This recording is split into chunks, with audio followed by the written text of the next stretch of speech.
Good morning, good morning, good morning, good morning mga kapiling! Ala, naging DJ na ako. DJ kapiling.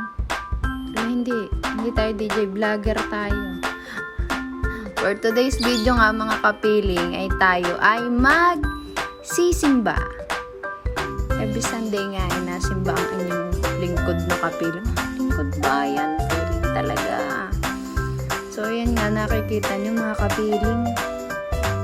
Habang atin nga binabagtos tong kahabaan ng Naiya Road. Ay, Naiya Road. Nasa Laguna tayo, kapiling. Nasa Laguna, wala tayo sa Naiya. Meron na ako dun sa unahan si ate. Ay, walang ka-helmet naman. Sinasabi ko sa inyo, talaga, yan si ate.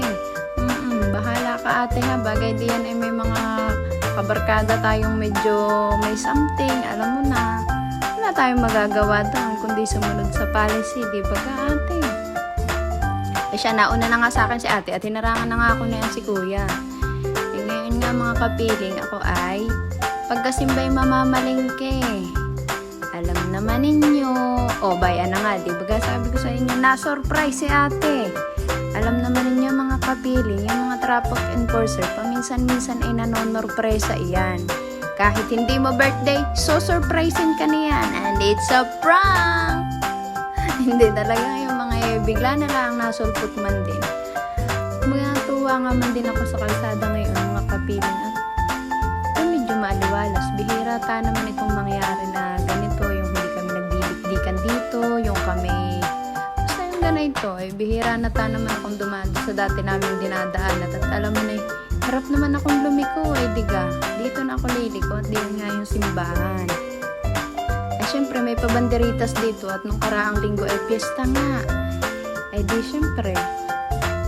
Diyan ay may nakalagay na one way. Gawa ng pag dumaan ka naman doon sa kabila kapiling. Hindi daw pwede at ay kaya nga one way. Ano piling? Diyan nga ho tayo papasok. Pero bagay naman sisimba ka kapiling. Eh pwede ka lang pumasok dahil doon sa kabilang sulok naman ay hindi ka din naman lulusot. At sisimba ka nga diyan naman sa pakanan. Ang simba. Bayan nga si kuya. Kaya ako'y naharangan na. Di pinabalik naman ng aking tropa. Tropa ko yan. Siyempre tatakbo tayong piling. Ayan ang kumpare ko. Kumpare kuya. Kapatid ano ko ba talaga? So syempre mga kapiling tayo nadidinin na sa simbahan ha. Tayo ay paminsan-minsan ay maglaan ng oras Papasalamat lang muna tayo at sa dami naman ng ating biyaya ayos lang magpasalamat, diba? Sabi nga sa nabasa ko mga kapiling, there is always something to be thankful for. Sino ka dyan? Diba? English yon kapiling, baka hindi mo nalalaman English. Ay dyan nga kapiling ako nagtirik na ng kandila at nakaugalian ko ng gawin pagkakatapos ng misa. Ay di ako nagtitirik ng kandila at tayo naman mga kapiling may kanya-kanya din paniniwala. Yes, kanya-kanya ha. Ay di yan kapiling naman, maghahanap naman ako ng kainan ba may ako'y nagutom. Syempre naman kapilang naman ang aking almusan, di talaga ako'y magugutom. Nakita ko pa nga man din diyan yung mga sikat na sisiw sa ulo ng bata, bayon. Hindi na ako bumili at baka naman ako'y maging sikat. Mahirap na yun kapiling. Uy kapiling, Blockbuster ang ating paboritong kekwek. Syempre, tutusok nga lang tayo diyan mga kapiling ng mga ilang peraso lang at tingnan mo kapiling. Hirap naman akong kumuha na yung stick at tigay ako'y may pagbibideo pa. My God, it's so hard. English na naman. Nakikita rin yun. Nagiging Englishero na tayo kapiling as in. Alam nyo na. Ay diyan nga kapiling. Kumain na naman ako ng kumain at alam nyo na. Piling. Vlogger talaga yan. Ay kahit nga masakit ang akin manding ngipin at digay bagong adjust kahapon. Ay sigin-sigin na naman ako. Ay gutom Kaya lang, hindi ko naman masyadong ma-enjoy ng kadami-dami. Gusto ko nga medyo inumuya pa ng kaunti. Di diyan nga kapiling ay nilunok ko na lang ng nilunok at hindi ko na hindi ko na nga manguyat. Masakit na nga ang ngipin ko. Nagkatatalsik na nga ang laway ko. Hindi naman napansin ni ate. Ay, kasakit talaga kapiling. Kaya akin ang tinantanan at ako'y nagbayad na. Sabi ko ate, sa susunod na lang uli.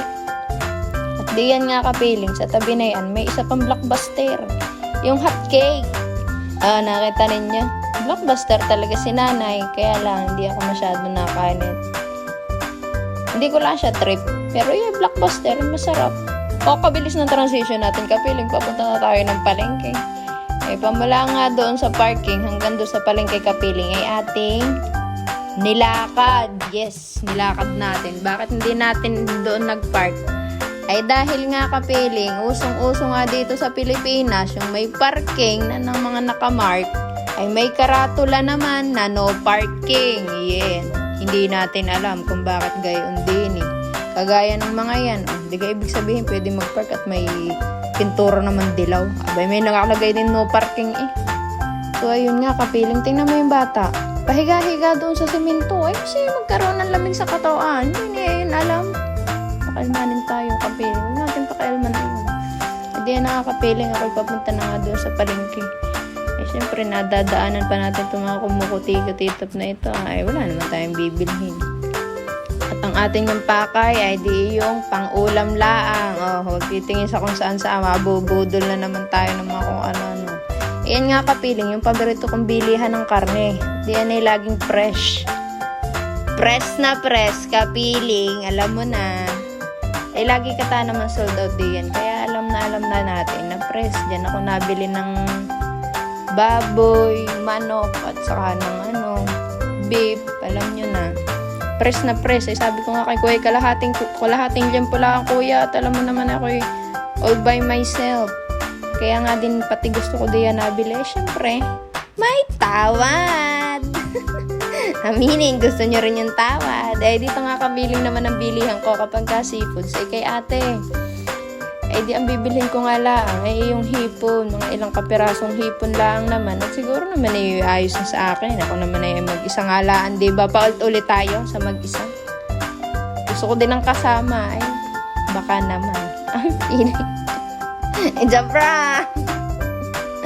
Ako man din ligaya dito. Sa may nagkagawa ko dito. Dito tingnan mo, wala pang kalamandaman ang bayong natin. Pansinin niyo ang aking bayong violet. Ganda, no? Siyempre, feeling tayo. Kailangan may bayong tayo. Kailangan naman, bibiyabit natin yung supot na yan. Bagay nilagay ni ate sa supot, ay di nanggigitataan naman yung kamay mo sa basa. Ito nga mga kapiling, bumili naman ako ng manok. At pagkain ng pusa ko, sabi ko nga kay ate, pakitadtadin at wala naman akong itak at dulos lang ang mayroon sa bahay. Ay bay, ang tinadtad na ni ate yung isang kabuot siya, ilalaga ko la, ay dissolve na sa aking kumusing. Ito naman mga kapiling, ang paborito ko naman bilihan ng gulay dahil dito nga kapiling ay bukod sa organized ay malinis. Hindi gaanong nadudumihan ng kamay mo, di kayo tayo piling. Bumili nga ako ngayon ng sibuyas, syempre. Ang bilis na transition kapiling. Tapos na ako mamalengke. Tapos na ang lahat-lahat. Pauwi na ako. Nagbayad na ako ng 20. 20. Tama kapiling. 20 ang parking. My goodness. Medyo mura na yun. Dahil naman sa SM. Alam naman ninyo. 100 ang bagay nagpark doon. Hindi na nga ako napark. Paminsan-minsan na lang. Doon sa 100. Tano may pagka 100 kapiling. Di malapit ka doon sa bukana ng SM. Pag 20, di doon ka sa likod. Tapos mainit pa. Di doon tayo sa bukana. Dami ko nang sinabi, kapiling. Dahil nga tayo pa uwi na kapiling. Bigla naman ako nauhaw diyan. Nag-iisip nga ako kung anong bibilhin kong juice. Hindi naman ako masyadong mahilig sa mga ditimpla-timpla. Siyempre. Di naisip ko kapiling. Bibili na lang ako ng buko juice. Yung malauhog kapiling. Napakasarap na yun. O mga kapiling, magbuko juice din kayo. Yung natural na buko, hindi yung may halong chemical. Piling. O yung mga kapiling ay gamot sa UTI. Yan ha. Wag na ninyo intayin kayo magka-UTI pa. Magbuko na kayo. Endorser na ako. O buko, baka naman. Paulanan mo ng buko din sa bahay ko. Siya, sige na mga kapiling. Ako'y magbababay na.